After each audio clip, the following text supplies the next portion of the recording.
والله يدعو إلى دار السلام ويهدي من يشاء إلى صراط مستقيم.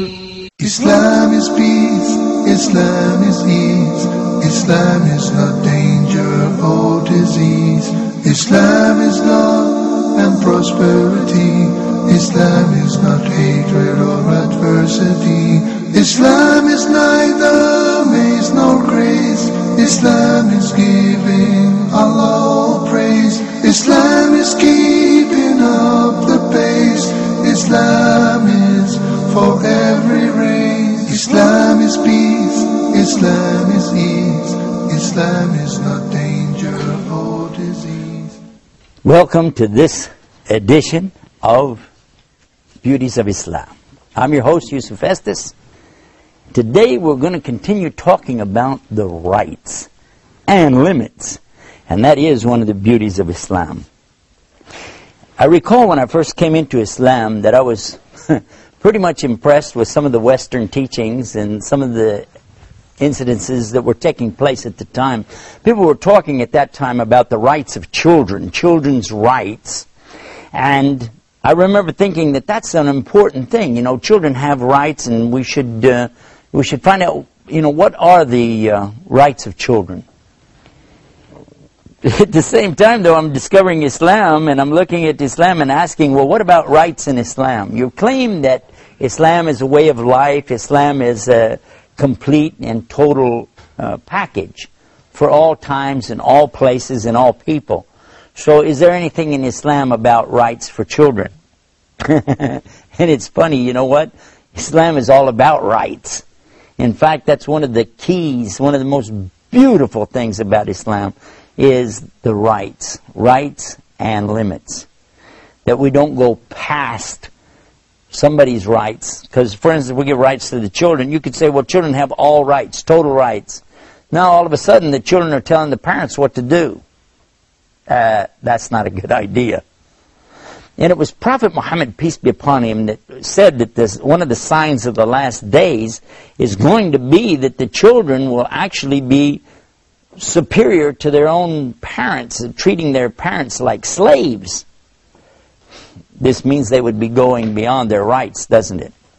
And that's exactly what we've discovered, that today, by going out here and talking about children's rights and promoting children's rights without putting a check and balance in place, it seems as though there's no way to stop the children today. When my mother, who was a school teacher for many years, came home from school one night and she said, I'm going to stop teaching. We asked her why. She said, the teachers have lost their rights. It's all about the students' rights, but the teachers have no rights anymore. I didn't quite understand what she was saying. The gravity of the whole thing didn't catch me until I realized that this is exactly the downfall of a society when you give all rights to one group, but you infringe on the rights of another group. Now, when I grew up many years ago, the teacher had the right to paddle the child if they got out of line. They had a little, like a ping pong paddle or something like that, and they would paddle you with that if you misbehaved. But then they passed a law and said no more. No teachers can use this paddle anymore. Well, then what happens? Well, some of the teachers, they would try to swat the child with their hand. Well, they made a law against that as well. They said, no, you can't do that. That's not going to work. So now the teacher has no way to say anything over the student. They can't stop them.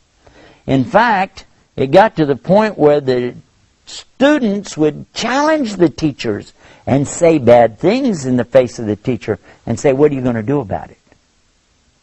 Well, what could the teacher do? What can they say? Because here you are, you're trying to teach a class and you got students that will just stand up and say anything, do anything, and what can you do? It got to the point where some of the students were actually striking the teachers. Now that became a serious problem. And of course, then the students began striking each other, hitting one another. And now, who can stop them? Because if you put your hand on the child, maybe you grab them too tight, you leave a mark on them or something, they can go to the authorities, and you can go to jail. You started out in the morning as a teacher, you wind up at night as a jailbird. Because why? Because you don't have any longer the right to discipline the children. Now, according to the Bible, and that was one of the things that I was very impressed with, of course, in those days as a preacher in Christianity, we find the teaching that's very clear: if you spare the rod, you'll spoil the child. And I always derived the meaning out of that it meant that you have to use the rod at least to let the child see that you're in authority here, you know. Then the child will behave. Otherwise, they don't see any reason to follow the rules, because there's not going to be any punishment if I don't, so who'll stop me? Spoil the rod, spare the rod, spoil the child. That's what it says. Spare the rod, spoil the child. But when I got to Islam, I said, well, what does that teach? They said, well, in Islam, you're not allowed to pick up a stick and beat children. That's not permissible anyway, so we don't have that. But we do have the thing where we teach the children from early on the proper respect for authority.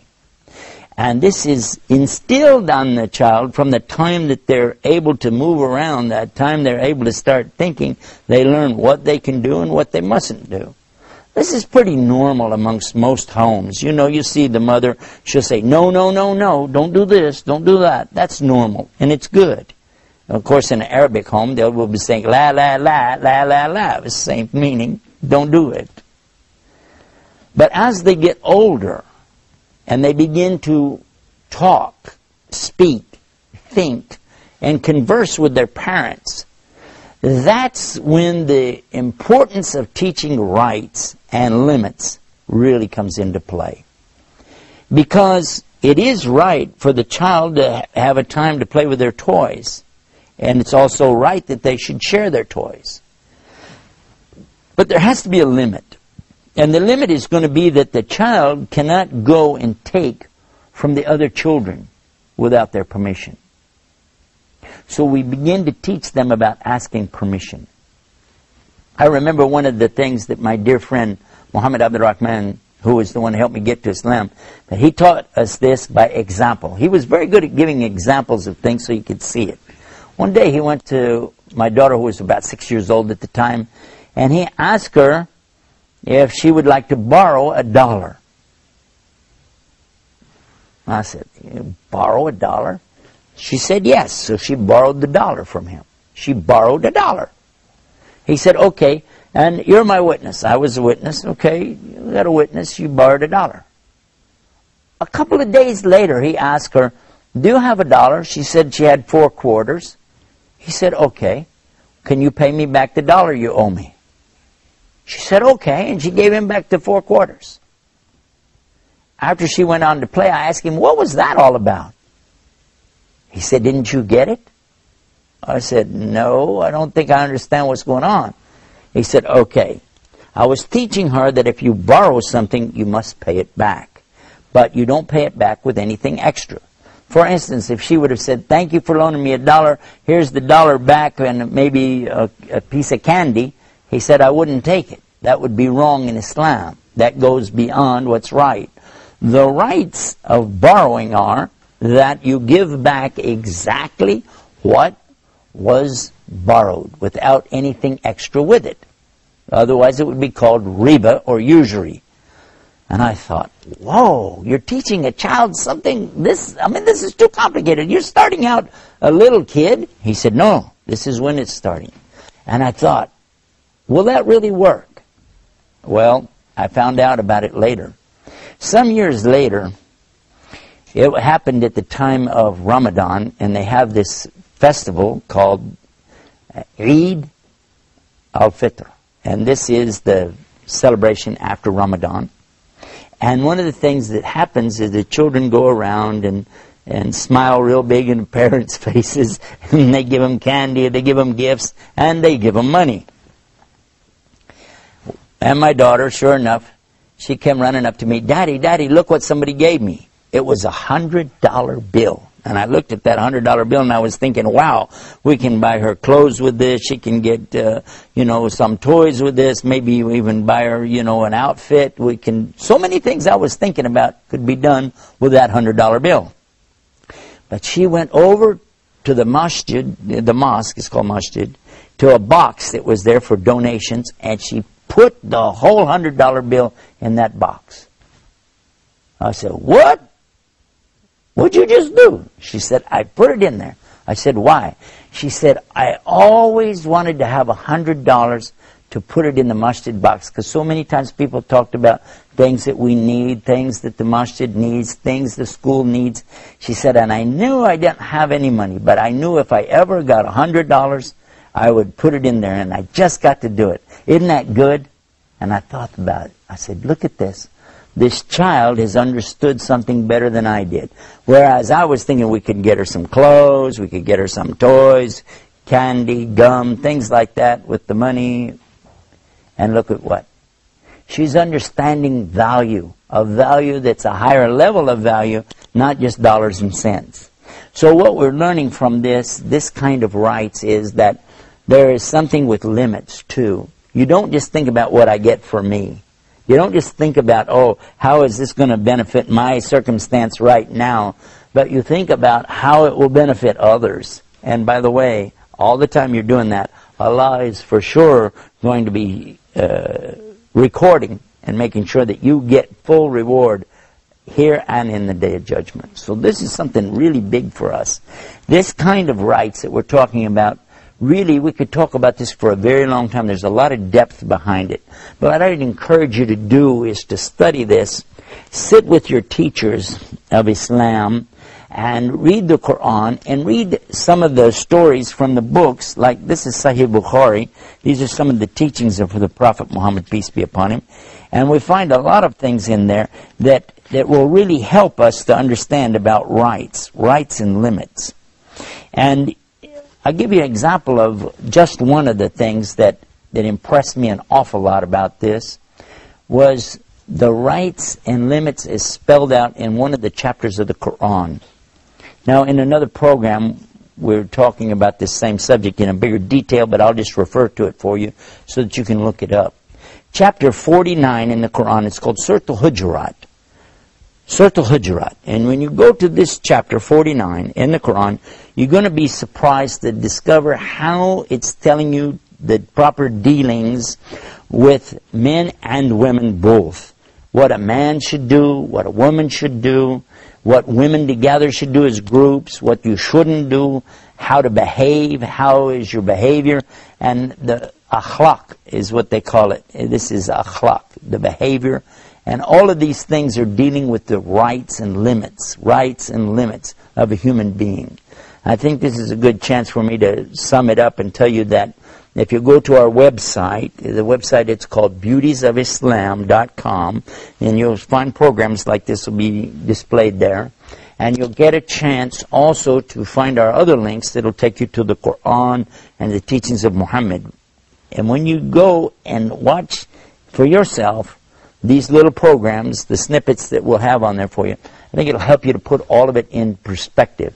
But the rights and limits that come with Islam are definitely one of the many beauties of Islam. And having said that, I find myself now we're at the end of another program with so much more to go, so we'll ask you to just be with us the next time right here for more beauties of Islam. Until then, salam. Islam is peace, Islam is ease, Islam is not danger or disease, Islam is love and prosperity, Islam is not hatred or adversity, Islam is neither maze nor grace, Islam is giving Allah all praise, Islam is keeping up the pace, Islam is for every race.